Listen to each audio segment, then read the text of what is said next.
Good morning सब लोग को। आवाज जा रही है आप लोग के पास? चलिए देखते हैं आगे। कल कहाँ तक पढ़ाए थे भाई?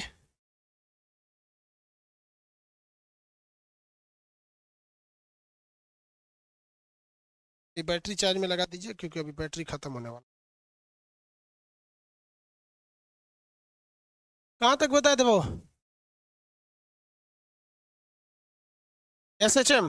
देखिए, जितने नए लोग हैं, कुछ लोग उसको अभी 10 मिनट बाद समझ में आएगा क्योंकि एसएचएम बढ़ा बढ़ा दिए। आप प्रीवियस देखेंगे, कोई भी वस्तु अगर एसएचएम करती है, सिंपल हार्मोनिक मोशन करती है, तो इसका जो एसएचएम का समीकरण होता है, समीकरण, ये कब क्वेश्चन पूछेगा? जब आपका दिन एकदम खराब है तब एग्जाम में क्वेश्चन पूछेगा। समीकरण जो होता है y बराबर ए साइन ओमेगा टी होता है। ये होता है, आपको ये बाउंस कर जाएगा। अब यहाँ इसको ध्यान से समझिएगा, ये इसका ओरिजिनल फॉर्मूला है। क्या है? ओरिजिनल फॉर्मूला है कि ऐसा ही एसएचएम जो वस्तु करेगी उसका यही समीकरण होता है, जिसमें आप केवल एक चीज को जानते हैं। किस चीज को जानते हैं आप? तो ए मतलब होता है आयाम, वो कितनी दूर जाएगी अपने मिड पॉइंट से, उसी को तो हम आयाम यानी एम्पलीट्यूड कहते हैं। लेकिन एग्जाम में ऐसे क्वेश्चंस नहीं देगा। समझ में आ गया कि नहीं? यूपीपीसीएस की तैयारी के लिए video please sir, please please please. UPPCS सब ये रहने वाला है, सब यहाँ पे। चुपचाप सिलेबस देखो बाबू। पहली बात, जो पीसीएस की तैयारी करते हैं या किसी चीज की, आप कैसे करना ये नहीं देखिए, पहले सिलेबस देखिए क्या है। साइंस उसमें भी पढ़ना है, जीएस उसमें भी पढ़ना है, ज्योग्राफी पढ़ना है, हिस्ट्री पढ़ना है। पहले आप टेंशन फ्री 6 महीने में ये कंप्लीट कर लीजिए, वरना जिंदगी भर आप ये डाउट करते रह जाएंगे। ठीक है, एक वीडियो कभी बना देंगे डेडिकेटेड इस पे। ठीक है, अभी टाइम हो तो नहीं मिलता है। अब मान लीजिए आपको समीकरण दे दिया, समीकरण दे देगा, कह देगा कि y बराबर 50t, ऐसे कोई समीकरण दे देगा।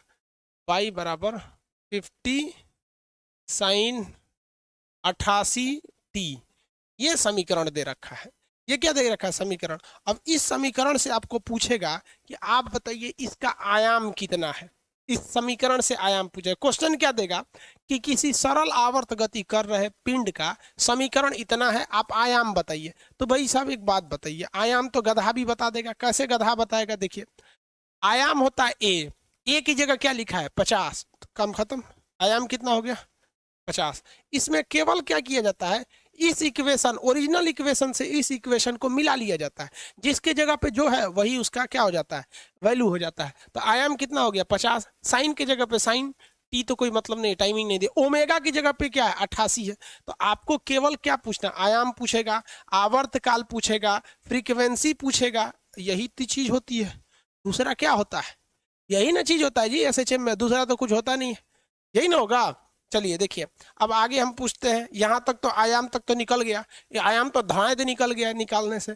लेकिन आवर्तकाल और फ्रीक्वेंसी नहीं निकली है, तो उसको निकालते हैं। तो देखिए, ओमेगा के जगह पे कितना है? ओमेगा की जगह पे 88 है।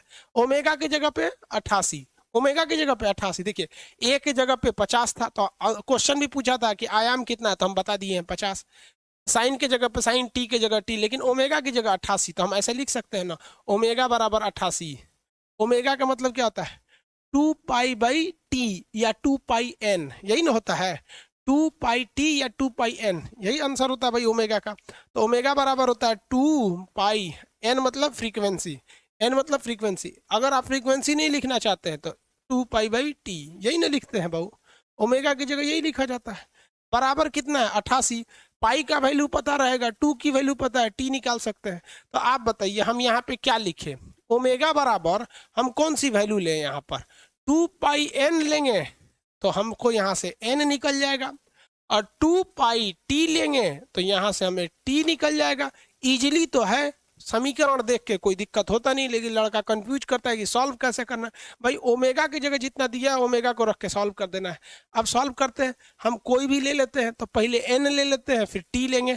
तो ओमेगा की जगह पे, ये तो फर्स्ट क्लास में पढ़ाए थे, ओमेगा की वैल्यू 88। अब बताओ भाई, 2 पाई की जगह पे क्या लिखेंगे? यहाँ 88 दिख रहा है ना, तो हम यहाँ 22/7 लिख देते हैं, क्योंकि हमको कटने वाला दिख रहा है। कटने वाला कैसे दिख रहा है बबुआ? देखो, 22 से इसको काटेंगे ना, तो 22 में अगर आप कितना का गुणा कर देते हैं? 4 का, तो कितना हो जाता है? 88 हो जाता है। 22 में 4 का गुणा करेंगे तो 22 में इसको काटेंगे तो कितनी बार में कटेगा? 4 बार में। और 2 से काटिएगा तो ये 2 बार में, और 7 नीचे है तो इधर गुणा होगा तो 7 7 दूनी 14। बताइए फ्रीक्वेंसी कितनी आ गई 14। तो फ्रीक्वेंसी की जगह कितना लिख देते हैं 14 लिख देते हैं, फ्रीक्वेंसी की जगह पे 14। अब इसके पास आपके पास एक और रास्ता है, फ्रीक्वेंसी का उल्टा करते हैं ना तो आवृत्ति और आवर्तकाल निकल जाता है, बस इसका उल्टा करते हैं तो इसका 14 है तो इसका कितना आ जाएगा उल्टा, मतलब 1/14।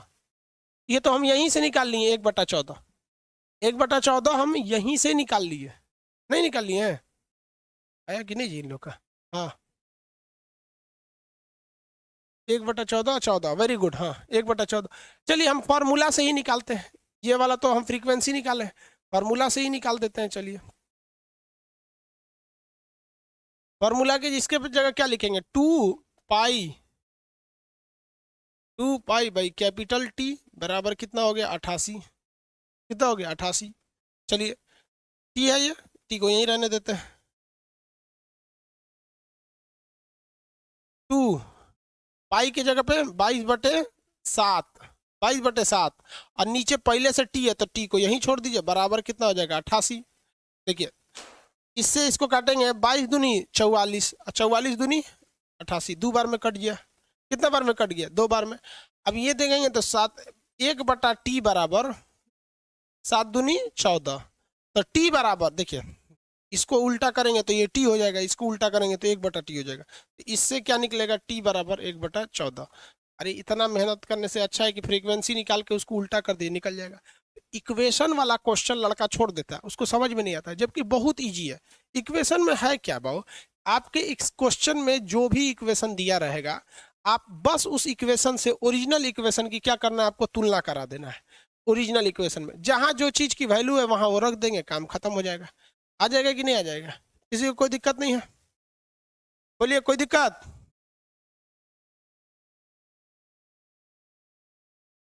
कोई दिक्कत नहीं? आगे एक क्वेश्चन बोले।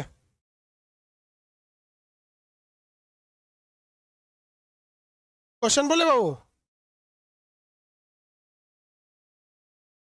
चलिए एक क्वेश्चन बोलते हैं, निकालिएगा आप इसमें, हमको आंसर चाहिए। एक क्वेश्चन है, किसी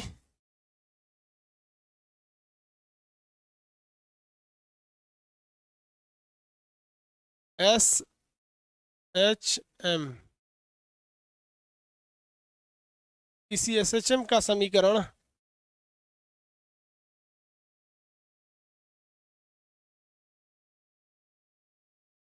y बराबर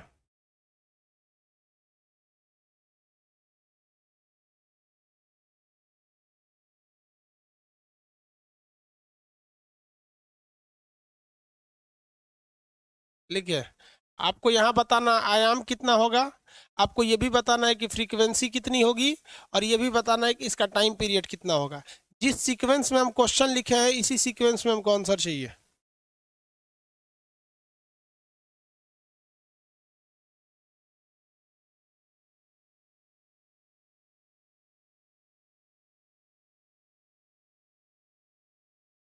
एक ही बार में आंसर दीजिए ना।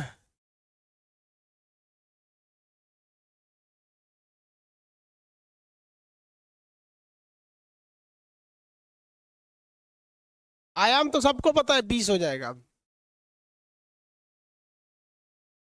थोड़ा दशमलव में आएगा क्योंकि अचानक बना दिए क्वेश्चन, इसलिए थोड़ा दशमलव में आ रहा होगा। वेरी गुड, बहुत लोग का आ गया।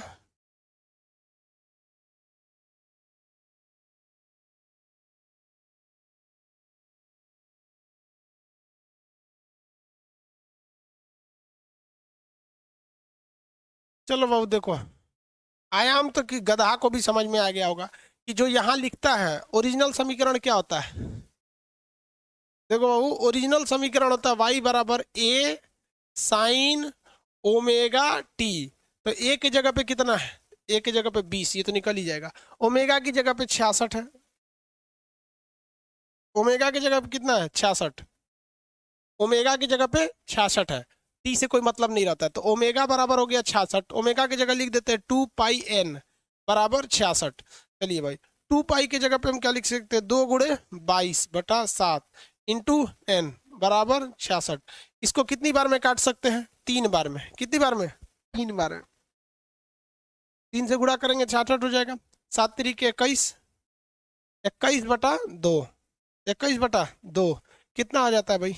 21/2 10.5, 10.5। फ्रीक्वेंसी कितनी हो गई? 10.5। तो यहाँ लिख देंगे 10.5। आइए कितना हो जाएगा? Time period 1/10.5।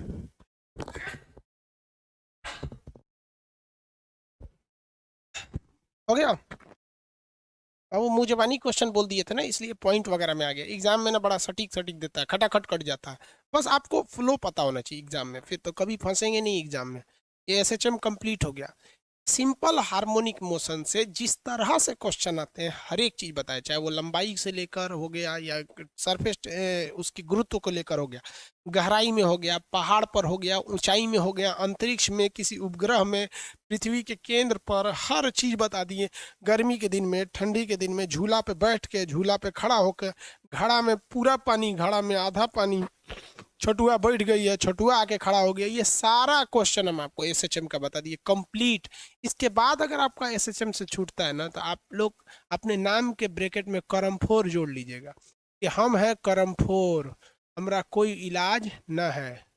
समझ में आ गया कि नहीं आ गया? करमफोर।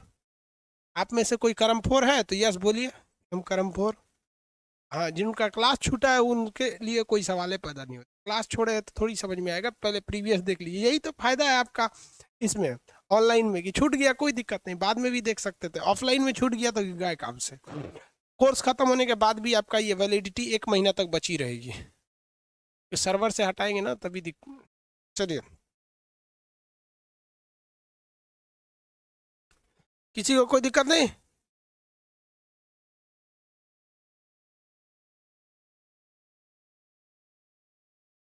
एसएचएम हो गया ना। अब एसएचएम का एक चीज समझिए, एक चीज बच गया, अब आपको बता देते हैं, उसके बाद एसएचएम खत्म हो जाएगा। ये लास्ट टॉपिक बता रहे हैं एसएचएम का। समीकरण में ससुरा गजब क्वेश्चन पूछता है एसएचएम में। देखिए, ये इसका सस्पेंशन पॉइंट है। क्या है इसका सस्पेंशन पॉइंट? इससे हम किसी चीज को क्या कर दिए? लटका दिए। इससे हम किसी लोलक को लटकाए हुए हैं। अब 2 क्वेश्चन पूछता है इससे कि इसकी कहां पर एनर्जी ज्यादा होगी, मिड पॉइंट पर या साइड में। अब ये वाला साइड पूछे या ससुरा ये वाला साइड पूछे, मतलब क्या है? दोनों तो सेम ही होता है ना। चलिए देखते हैं हम लोग एक साइड वाला को पहले। इस साइड को देखते हैं। मान लीजिए ये उठ के कहाँ चला गया? यहाँ चला आया, उठ के यहाँ चला आया। अब इसमें तरह तरह का क्वेश्चन पूछता है। ऐसा क्वेश्चन पूछेगा तरह तरह का। पहला तरह तरह का क्वेश्चन देखिए, ध्यान से पूछेगा। जब कोई एसएचएम बिंदु, कौन सी बिंदु? एसएचएम। एसएचएम किसे कहा जाता है? जो सिंपल हार्मोनिक मोशन को कर रही है। तो जब कभी भी कोई एसएचएम बिंदु पेंडुलम होता है, जब वो अपने किनारे बिंदु पर होता है, मतलब अंतिम छोर पर होगा, तो आप बताइए, तो यहाँ जब अंतिम छोर पे, यही है ना अंतिम छोर, तो इसे हम क्या कहते हैं? अंतिम छोर। अंतिम छोर। इसका बताइए विस्थापन क्या होगा, ज्यादा या कम? इसका डिस्प्लेसमेंट क्या है? मैक्सिमम है। विस्थापन मैक्सिमम।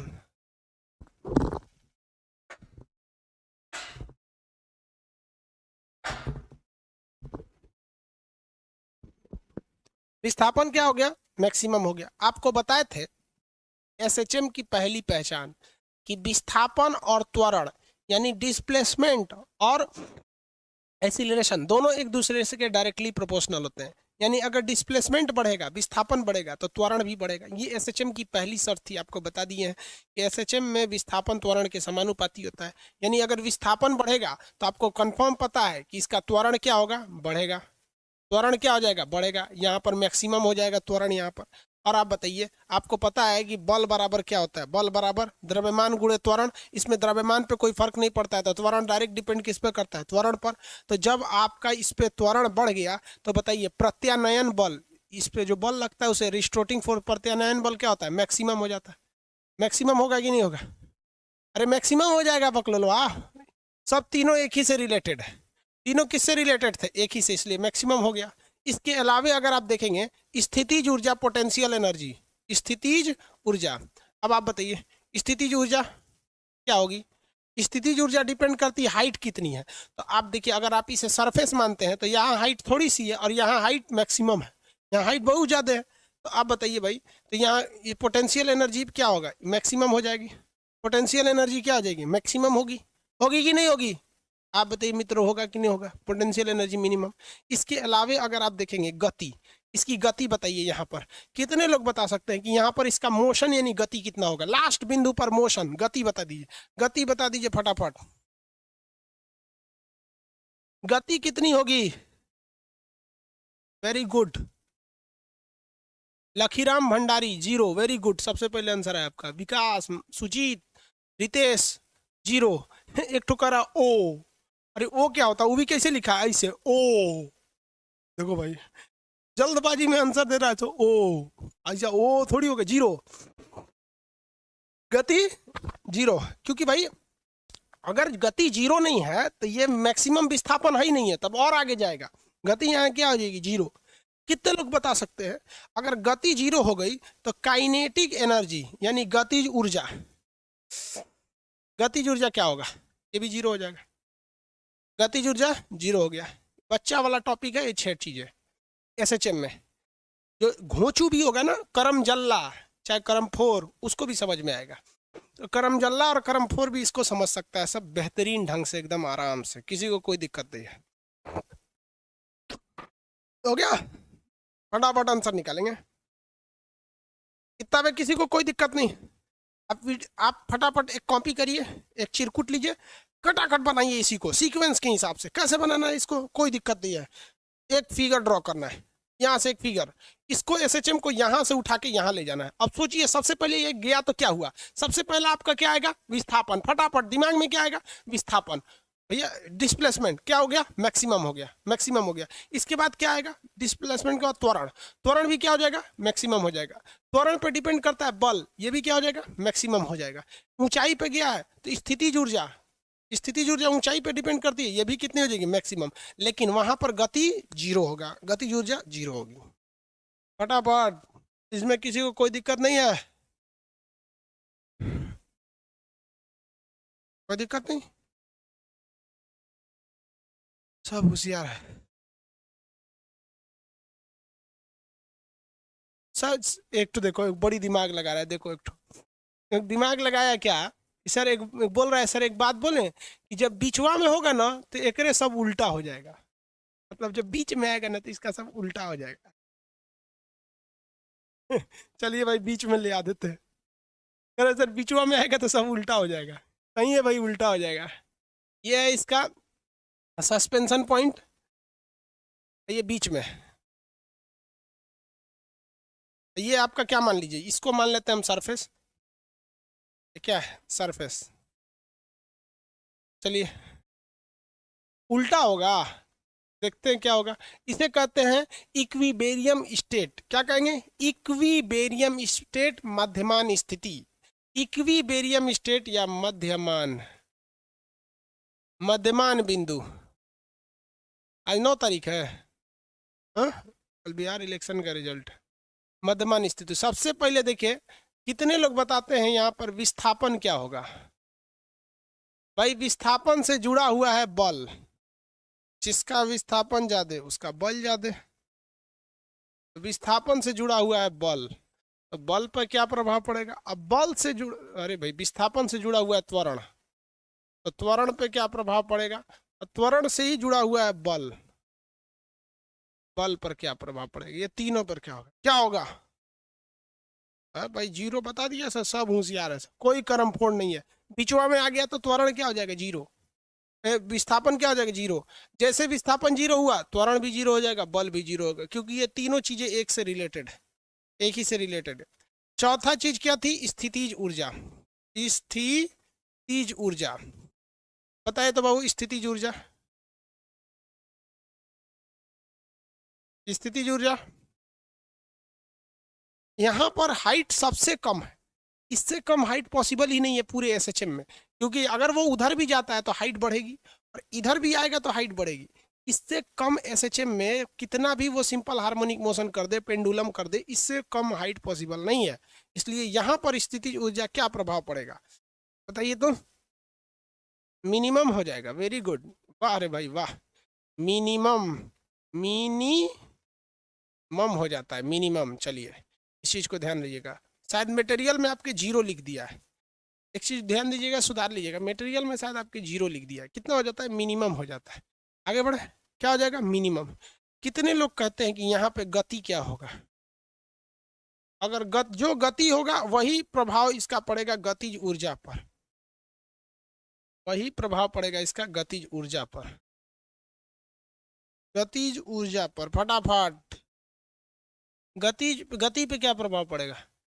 भाई हम मोशन पूछ रहे हैं, मैक्सिमम हो गए यहाँ पर, क्योंकि यहाँ से जो लौटा है, यहाँ से क्या हुआ? लौटा है। तो अगर आप गहराई से ध्यान दीजिएगा, देखिए ध्यान से मेरे बाबू, यहाँ पे अगर आप इधर देखिए, आप जवाब मत दीजिए। यहाँ ये यहीं से ना लौटा होगा, यहीं से लौटा होगा। तो जब ये लौट रहा था ना, तो ये ढलान पर था, ढलान पर आते आते ढलान पर यहाँ पे, इसलिए इसकी स्पीड लगातार बढ़ रही थी, बढ़ रही थी। जब यहाँ पर आया बीच में, तो इसकी गति मैक्सिमम हो गई। इसके बाद ये चढ़ान पर होगा, यानी अब ऊंचे पे होगा। तो जब कोई भी चढ़ती है कोई चीज, तो उसकी स्पीड धीरे धीरे घटते जाती है। तो ओवरऑल फाइनल कंक्लूजन पे हम यही समझे कि जब ये उतरान बिंदु पर होगा, तो इसकी स्पीड कंटिन्यूअस बढ़ रही होगी, और बीच वाले आप जगह पे आके इसकी गति मैक्सिमम हो गई होगी। लेकिन जब ये फिर सोचा होगा इधर चढ़ने के लिए, तो इसकी गति घट रही होगी। लेकिन जब लौटेगा तो फिर बीच में आके क्या हो जाएगा? मैक्सिमम हो जाएगा। आप बताएंगे बाबू गति क्या होगी? गति मैक्सिमम हो जाएगी। इस वजह से गति करने वाली ऊर्जा, गतिज ऊर्जा भी मैक्सिमम हो जाएगी, गतिज ऊर्जा भी मैक्सिमम हो जाएगी। देख रहे हैं, 12 गो टॉपिक धाए धाए पढ़ लिया आप लोग। 6 गो चीज किनारे वाला, 6 गो चीज बीच वाला, धाए धाए हो गया। समझ में आ गया कि नहीं आ गया? अब इसको क्या करेंगे आप लोग? अपने से रफ में कहीं एक जगह लिखिए, अब आपको आगे बढ़िए। अब आपको आगे बढ़ाते हैं। यहाँ पर एसएचएम कंप्लीट हो गया। बाकी बता दिए, विस्थापन में दूरी कितनी होती है? ए। विस्थापन की दूरी क्या होती है? ए। आंसर दीजिए तो। एक कंप्लीट ऑसिलेशन यानी एक कंप्लीट दोलन में कितने आयाम होते हैं? How many amplitude in one oscillation?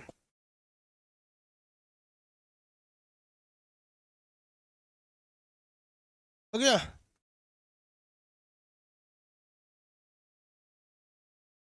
चार आयाम होते हैं। कितने आयाम होंगे? चार।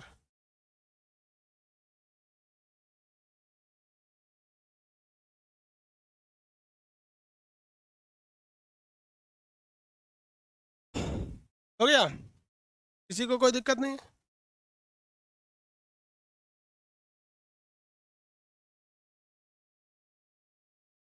चलिए तब अगला चैप्टर देखते हैं। एसएचएम कंप्लीट हो गया। अगला चैप्टर का नाम है वेट एंड मास। हम आपको ग्रहों की गति का नियम बता दिए हैं, बता दिए हैं केपलर का तीनों नियम। इसे हम लोग हिंदी में कहते हैं भार तथा द्रव्यमान।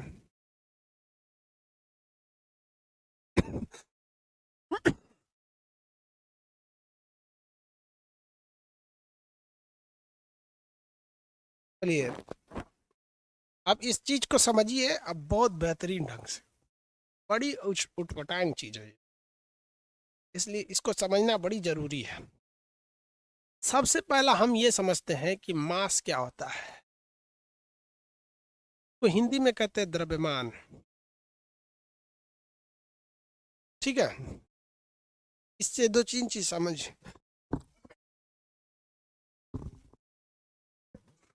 मास जो होता है इसे हम लोग केजी में नापते हैं, और इसके लिए डायरेक्शन का कोई मतलब नहीं है, इसलिए इसे हम लोग स्केलर क्वांटिटी यानी अदिश कहते हैं। हम इसे क्या कहते हैं? अदिश क्वांटिटी, क्योंकि इसे डायरेक्शन की कोई ज़रूरत नहीं है। अब वही अब मास की बात करेंगे तो इसे हम किस में नापते हैं? केजी में नापते हैं। और ये चीज़ें जो होती है ये कभी चेंज नहीं करती है, हमेशा क्या रहती है? फिक्स्ड रहती है। क्या रहती है? फिक्स्ड रहती है। देखिए ध्यान से, चीज को अच्छे से समझिएगा, इन दोनों में बहुत बड़ा का कंफ्यूजन होता है।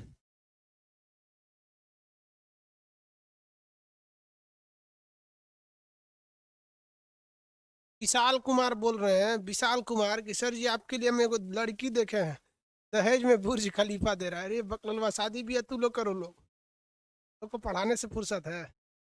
दहेज वगैरह बहुत फालतू चीज होता है। समझ में आ गया कि नहीं आ गया? सब बुर्ज खलीफा लेना रहेगा तो अपने पैसा से लेंगे, दहेज में क्या लेगा आदमी। चलिए ध्यान दीजिए यहाँ पर, मास क्या हो गया तभी, आदिश राशि होती है ये द्रव्यमान, क्योंकि इसमें डायरेक्शन का कोई मतलब नहीं रहता, इसे हम केजी में नापते हैं, फिक्स ना। देखिए, द्रव्यमान जो चीज होती है ये हमेशा हम किसी दूसरे चीज से तुलना करके निकालते हैं। जैसे हम आपसे कहेंगे कि आलू कैसे केजी है, तो आलूआ को थोड़ी ना नाप देंगे, किसी दूसरा एक और दूसरा तराजू रखेंगे, एक और आलू का वो रखेंगे बटखरा, और एक और आलू रखेंगे, तब दोनों को बराबर करेंगे। मास क्या चीज होता है, ध्यान दीजिए बाबू, मेरी और बस कमेंट अब छोड़ दीजिए, मेरी और समझिए, वरना ये टॉपिक निकल जाएगा। मास ये होता है कि हम कितने अणुओं से मिलकर बने हैं, यानी हमारा बॉडी या दुनिया का कोई भी चीज कितने चीजों से मिलकर बना है, तो उसके अणुओं को वो गिनता है, उसके मॉलिक्यूल्स को गिनता है, उसको कहते हैं मास। जैसे हमारा जब मास गिना जाएगा ना, हमारा मास तो हम आ जाते हैं, आपका कितना केजी के हैं जी हम? 60 केजी के, हल्के हैं हम अभी। 4-5 साल पहले नपवाए थे, अभी बढ़ गए होंगे, सते नहीं मिला नापे कब। मान के चलिए हम कितने केजी के, 60 केजी के। तो इस 60 केजी में, बाबू ध्यान से समझो, इस 60 केजी में मेरी दोनों आंख शामिल है, भेजा शामिल है, जीभ नाक कान 206 हड्डी शामिल है, 6 3 9 यानी 639 मांसपेशियां शामिल है, हड्डियों शामिल है, किडनी गुर्दा दिल गुर्दा सब चीज शामिल है, दोनों हाथ दोनों पैर सब चीज शामिल है। इसी को हम क्या कहते हैं, इसको संयुक्त करके जोड़िएगा ना, इसको संयुक्त करके जोड़िएगा तो इसे हम 60 केजी के बराबर आता है। अब एक बात बताओ बाबू, अगर हम चांद पे चले गए तो क्या मेरी किडनी कम हो जाएगी, ये वो आंख निकल जाएगा? नहीं निकलेगा ना। तो हमारा जो मेरे अणु हैं, जो मेरे मॉलिक्यूल जिससे हम मिलकर बने हैं, वो कभी चेंज नहीं होगा, इसलिए मास कभी चेंज नहीं होती। और जो आप वजन नापते हैं केजी में ना, तो वजन आप नापते ही नहीं है, अभी आगे समझाएंगे, पहले मास समझिए, वेट नहीं समझिए। तो मास कभी चेंज नहीं हो सकता है। जैसे हम आपको क्या चीज बताते हैं, क्या चीज बता दे, चीजें नहीं मिल रहा। जैसे दुनिया का कोई भी चीज किसी न किसी किससे बना हुआ, मॉलिक्यूल से मिलकर बना होता है। वो मॉलिक्यूल्स अगर कम हो गए तो उसका मास घट जाएगा, और वो मॉलिक्यूल्स ज्यादा हो गए तो मास बढ़ जाएगा। जैसे हमारा मास कितना केजी है, 60 केजी है। अगर हमारा कोई मुंडिया काट के निकाल दिया ना, तो हमारा मास घट जाएगा, अदरवाइज में नहीं घटेगा। चाहे हमको दशानंद बना दिया जाए, 10 सर वाला रावण, तो मेरा मास बढ़ जाएगा।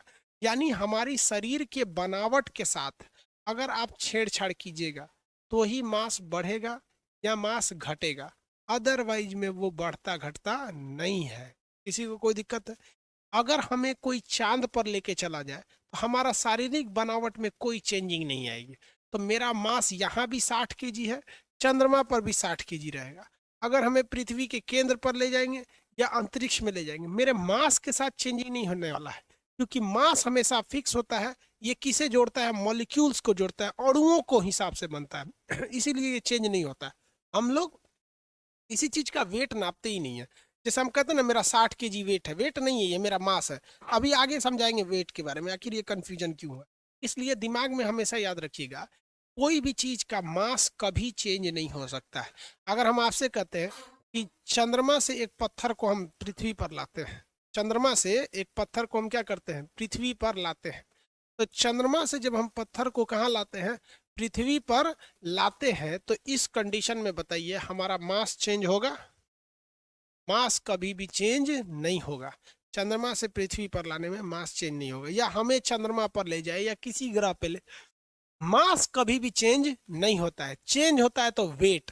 मास कब चेंज होगा? जैसे देखिए, एक 3 पंखा का, एक 3 डायना वाला एक पंखा है, उसका एक तो डायनेमो खोल दे, उसका मास चेंज हो जाएगा। मास तभी चेंज होगा जब इसके आप बनावट में कोई छेड़छाड़ करिएगा, तब। मास तो समझ में आ गया होगा, हाँ? Very good. No no, buffering क्यों कर रहा है? बफरिंग नहीं कर रहा है जी। चलिए,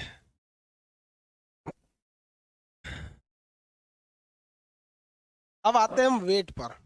वेट किसे कहते हैं? मास तो समझ में आ गया होगा, मास बच्चा वाला चीज है, वेट समझ में नहीं आता।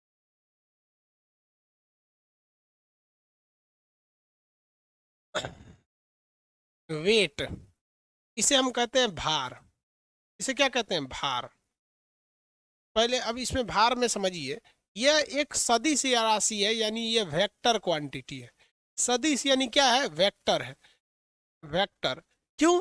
क्योंकि इसका डायरेक्शन हमेशा कहाँ होता है? नीचे की ओर होता है। नीचे की ओर होता है। ठीक है। आप किसी के सर पे तराजू रख कर ऊपर ऐसे आप उसका मास कभी भी निकाल नहीं सकते।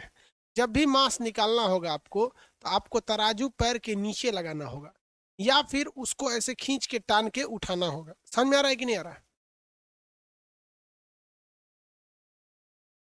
तो वेक्टर का पहला, सबसे पहला चीज क्या हो गया कि भैया ये क्या है? वेक्टर है। क्योंकि इसकी दिशा फिक्स होती है। समझ आ गया कि कोई तराजू है, उसको मेरे खोपड़िया पर रख देंगे तो नहीं ना नाप पाएगा। अगर आपको नापना है ना, तो हमको इसे ऐसे स्प्रिंग में इसे फंसा के इसे नापना पड़ेगा आपको।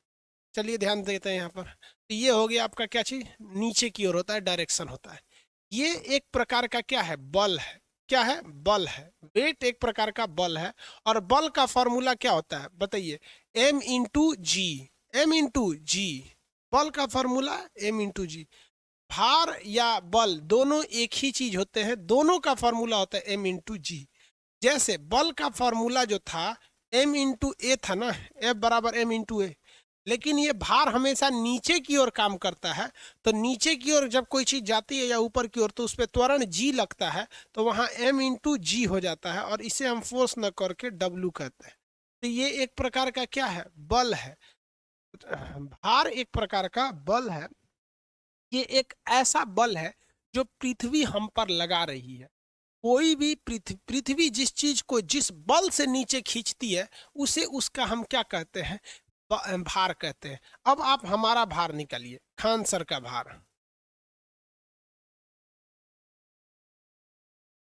भार ऑफ खान सर। चलिए बबुआ देखिए, खान सर का द्रव्यमान कितना? 60 kg। ये कभी चेंज नहीं करेगा। खान सर का द्रव्यमान 60 kg कभी चेंज नहीं करेगा जब तक हमारा हाथ पैर सलामत है। काट कूट के लेके चल जाएगा कोनो, तो मेरा द्रव्यमान क्या हो जाएगा? घट जाएगा। जी हमको खांसी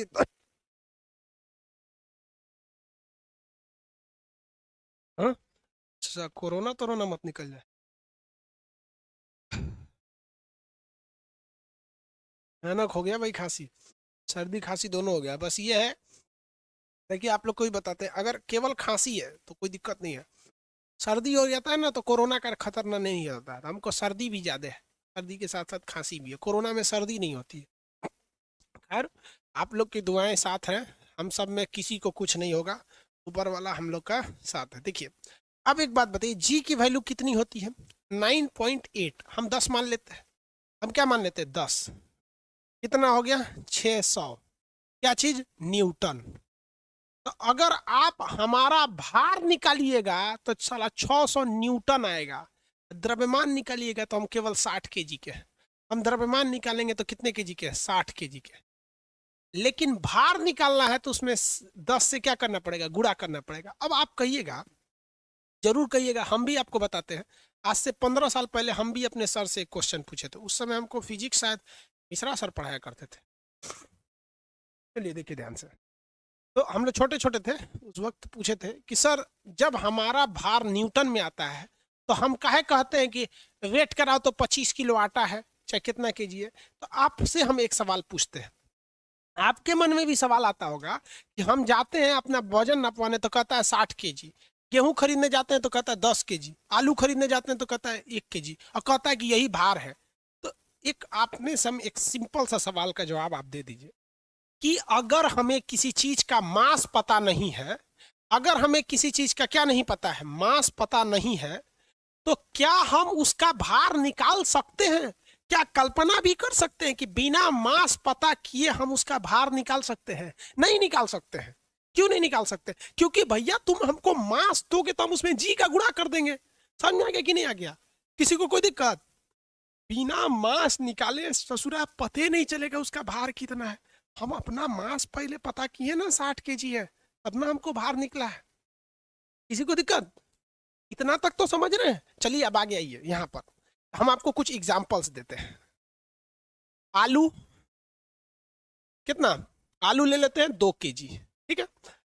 हम ले लेते हैं आपके इसी के साथ गेहूं। इंग्लिश मीडियम वाला आलू को पोटैटो बोलता है, 10 kg। हम और क्या ले ले भाई? चावल, ये ले लेते हैं हम 15 kg।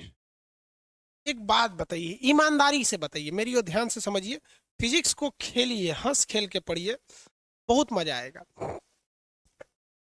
ये सारी चीजों का हमने क्या ले रखा है? द्रव्यमान ले रखा है। इन सारी चीजों का हमने क्या ले रखा है? मास ले रखा है। क्या है? मास। जबकि हम दुकानदार से बोले थे कि तुम हमको वेट दो, वेट, 2 kg भार का आलू दो, तो वो कहेगा दुकानदारवा, अरे बबुआ तू खान से फिजिक्स नहीं पढ़े हो? देखो हम तुमको ये दे देते हैं द्रव्यमान 2 kg, और तुम घर जाके बस उसमें ना जी यानी 10 का गुणा कर लेना, वही चीजवा तुम्हारा भार बन जाएगा। तो जो 2 kg आलू दिया है ना, बस हमको इसमें जी का गुणा करना है। तो जी का गुणा वो दुकानदार अपने घर से थोड़े करेगा, हम भी कर लेंगे। तो जी का गुणा कर लेंगे 10, तो ये हो जाएगा 20। इसमें भी 10 का गुणा कर लेंगे, इसमें भी 10 का गुणा कर लेंगे। यानी हमें अगर किसी चीज का भार निकालना है, हमें किसी चीज का भार निकालना है, तो सबसे पहले हमें उसका मास पता करना चाहिए।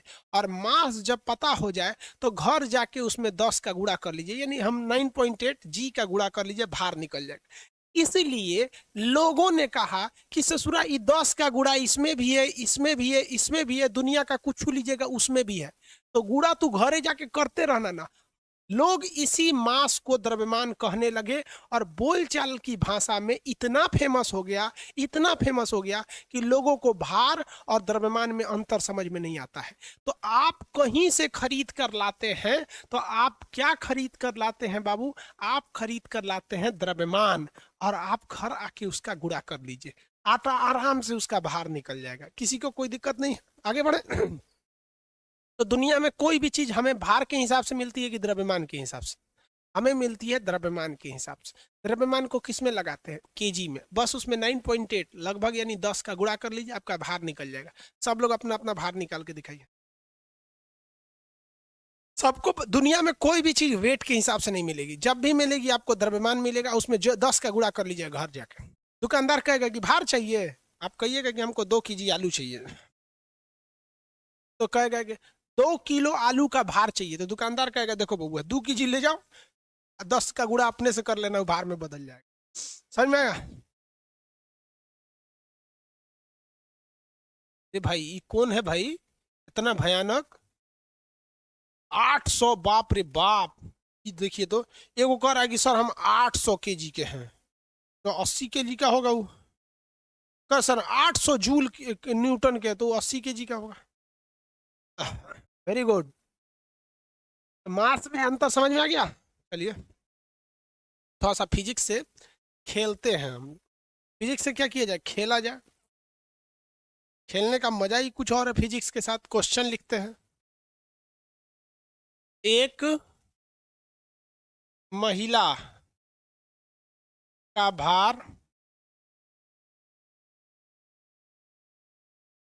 1200 न्यूटन है।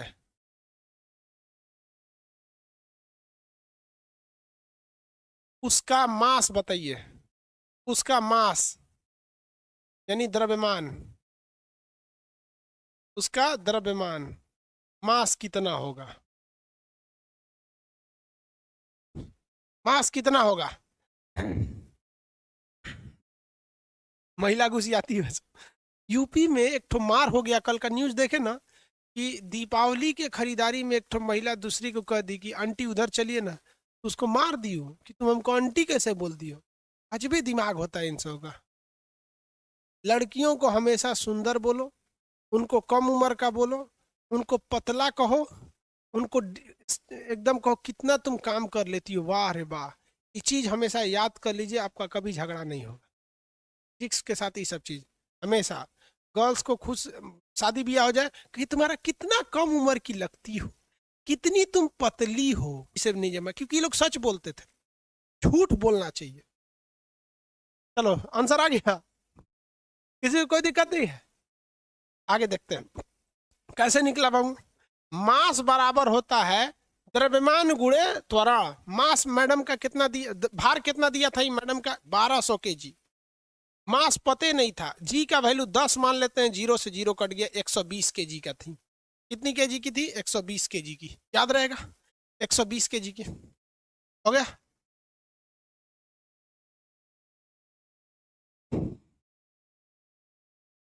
याद हो गया ना, बच्चा का चीज है जी। 2 kg आलू का भार कितना होगा, 2 kg आलू का भार कितना होगा।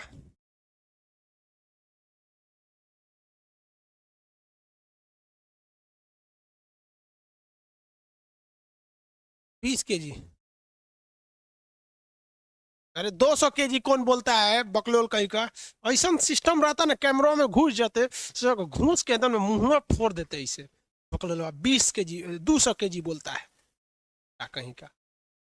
W बराबर M × G होता है। कह रहे 2 kg आलू है तो 2 लिखो, यहाँ पे जी की जगह 9.8 ना लिख के 10 लिखो। 20 न्यूटन, कितना न्यूटन, 20 न्यूटन। भार को जब भी नापेंगे न्यूटन में नापेंगे, भार को जब भी नापेंगे न्यूटन में नापेंगे, because weight is nothing more than but it is only a type of force which is applied for the by the earth gravity. हमेशा अर्थ की ग्रेविटी से लगने वाला एक फोर्स है, इसका डायरेक्शन हमेशा कहाँ होता है, नीचे। हमेशा डायरेक्शन कहाँ रहता है, नीचे रहता है। देखो लो बाबू, एक से एक घोंचुओ रहता है, देखो ले आए। देखो एक रखे, देखो देखो सुजीत है एगो करके, चंदन कुमार आंसर दे रहा है ऐसे लिख के, ऐसे दे रहा है। ऐसे नहीं सबका पत्नी से खूब झगड़ा होता है, कहेगी कुछ सुनेगा कुछ नहीं। देखो टीचर से मजाक कर रहा है पगला। चलो देखो भाई, देखिए आपको एक बात बताते हैं, सिंपल सा दिमाग में बैठा के रखिए, सिंपल सा। मास को केजी में नापना है, भार को न्यूटन में नापना है। कोई भी चीज हम नापते हैं तो उसका मास निकालते हैं, घरे ले आके 10 से गुणा कर देते हैं, भार निकल जाता है। इसलिए कोई भार निकलबे नहीं करता है, क्योंकि भार निकाल के क्या करेंगे, सोच रहा 10 से गुणा करेंगे, फिर बेचने जाएंगे तो मास में ही करना पड़ेगा। यदि मास दे रखा है 10 गुना कर दीजिए, भार निकल जाएगा। भार दे रखा है, भाग दे दीजिए तो क्या निकल जाएगा, मास। एक बात बताइए, हम आपसे क्वेश्चन पूछते हैं, भार तो मास तो कभी चेंज नहीं होता है तो झमेले खत्म। मास कभी भी चेंज नहीं होता है, इसलिए झमेला खत्म। मास चेंज होगा नहीं, झमेला क्या हो गया, खत्म। तो भार ससुरा डिपेंड कर जाता है जी के मान पर। भार किस पर डिपेंड कर देता है, जी के मान पर, वो भी डायरेक्टली। जी का मान बढ़ेगा हम लगने लगेंगे भारी, जी का मान घटेगा हम लगने लगेंगे हल्का, लेकिन मास में कोई चेंजिंग नहीं आएगा। भाई साहब, भार एक तरह का बल है जो हम महसूस करते हैं कि पृथ्वी हमें खींच रही है। ये बल कभी ज्यादा महसूस होता है, कभी हल्का महसूस होता है। यही महसूस की घटना लिफ्ट में होती है, कभी भार ज्यादा लगने लगता है, कभी घटने लगता है। एक बात बताइए बाबू, आंसर देंगे, आंसर दीजिए। हम यहाँ पर पूछते हैं कि भार पर क्या प्रभाव पड़ेगा, what is effect of weight. हम आंसर देते हैं, पहला क्वेश्चन है ध्रुव पर क्या असर पड़ेगा। 1 नंबर, आंसर देते समय नंबरिंग लिखते चलिएगा। ध्रुव पर, विषुवत रेखा पर, पृथ्वी के केंद्र पर यानी सेंटर पर, पर्वत पर, अंतरिक्ष में।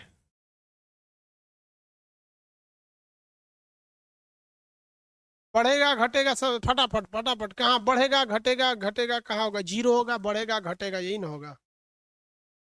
मून पर।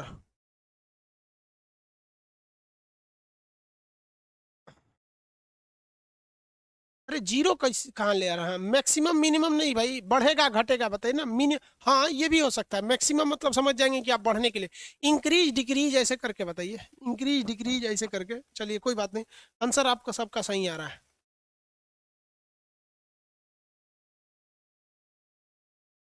स्केलर वेक्टर बोले हैं ना, लास्ट में पढ़ा देंगे, कोनो काम का चैप्टर नहीं होता है वो।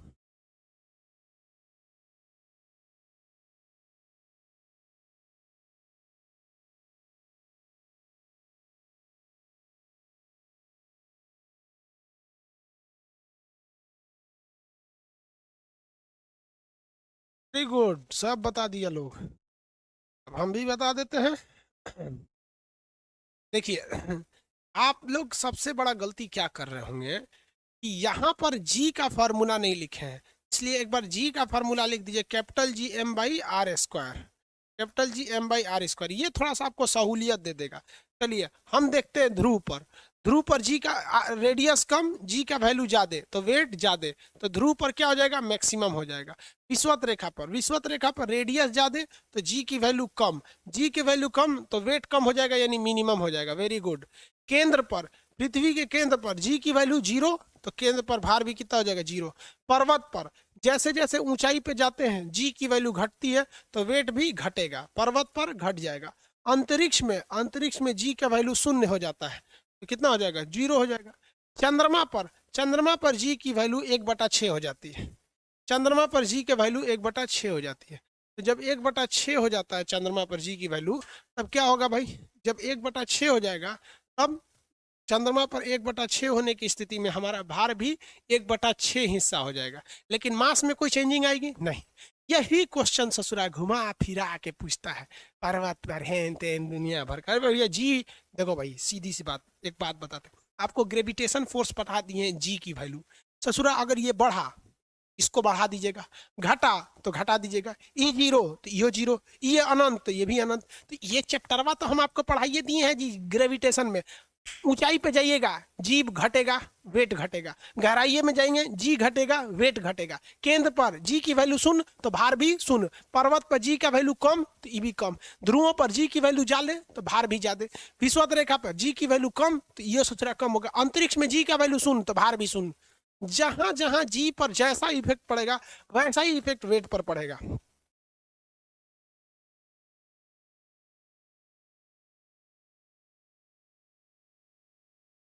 हो गया। एगो को अभी याद आया है, कैपिटल जी भी कभी 0 हो सकता है। धन्य है प्रभु। पिछला क्लास में देखिए, कैपिटल हम आपसे पूछते हैं, पाई का वैल्यू जो होता है 22/4 होता है, 22/7। पाई बराबर होता है 22/7 या 3.14। इसको अगर डिग्री में लीजिएगा तो 180 डिग्री, यही 3 गो वैल्यू होता है। क्या पाई का वैल्यू कभी 0 हो सकता है? अरे भाई वाह, वैसे ही जैसे पाई है ना, वैसे ही जी है, थोड़ा सा वैल्यू का अंतर है।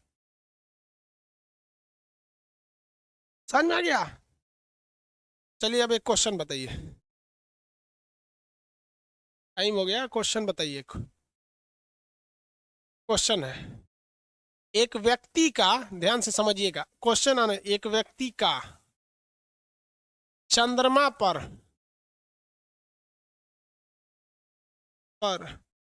भार, चंद्रमा पर भार 600 न्यूटन, तो पृथ्वी पर उसका मास, पृथ्वी पर उसका भार क्या होगा, साथ ही उसका द्रव्यमान क्या होगा, दोनों निकालना है आपको। पृथ्वी पर आंसर दीजिए, आंसर निकालिए। चंद्रमा पर उसका भार दे रखे हैं बाबू, पहले ये देखिएगा भार दे रखे हैं कि द्रव्यमान दे रखे हैं। द्रव्यमान दे रखे हैं तो झमेले खत्म।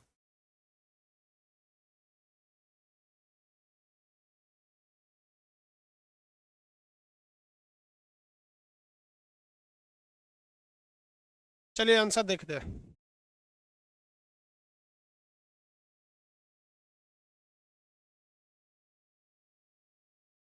मून पर भार कितना दिया, 600 केजी, 600 न्यूटन। तो आप बताइए अर्थ यानी पृथ्वी पर भार कितना होगा, अर्थ पर भार। एक ट्रिक समझिए ध्यान से इसको सॉल्व करने का। जो चीज की वैल्यू चंद्रमा पर दी है, उसी चीज की वैल्यू ससुरा को जमीन पर ले आके नापिएगा सबसे पहला। तो सबसे पहले वैल्यू किसका दिया था, भार का दिया था, तो हम पृथ्वी पर भी क्या निकालेंगे, भार, पृथ्वी पर भी भार। तो जब वो पृथ्वी पर आएगा ना तो 6 गुना बढ़ जाएगा, और चंद्रमा पे जाएगा तो 6 गुना घट जाएगा। तो 600 न्यूटन था, तो इस पे 6 गुना करेंगे तो कितना हो जाएगा, 6 6 के 3600, 3600 न्यूटन। तो पृथ्वी पे तो पहला निकल गया कि इसका भार निकल गया 3600 न्यूटन। अब आपको पता है कि भैया भार बराबर होता है m इंटू जी, m इंटू जी, तो पृथ्वी पे भार निकल गया है। पृथ्वी पर भार कितना है? 3600 न्यूटन। मास पते नहीं है, जी की वैल्यू 10, एक जीरो से एक जीरो कट जाएगा। तो द्रव्यमान मास बताइए इनका कितना था? मास 360, मास 360 केजी। अब आप बताइए, मास तो साला चेंजे नहीं होता है, चाहे वो चंद्रमा पे मास लेके घूमो, चाहे वो मास लेके पृथ्वी पर घूमो, कहीं वो चेंज नहीं होगा। आगे बढ़े, कहीं पे भी वो चेंज होने वाला नहीं है। तो मास 360 केजी और भार 3600, भार 3600। चलिए एक क्वेश्चन आप कल बना के लाइएगा, हम यहाँ लिख देते हैं।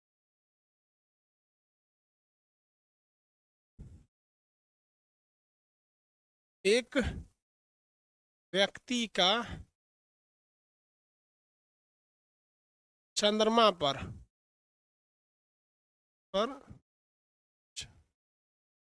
4800 न्यूटन है,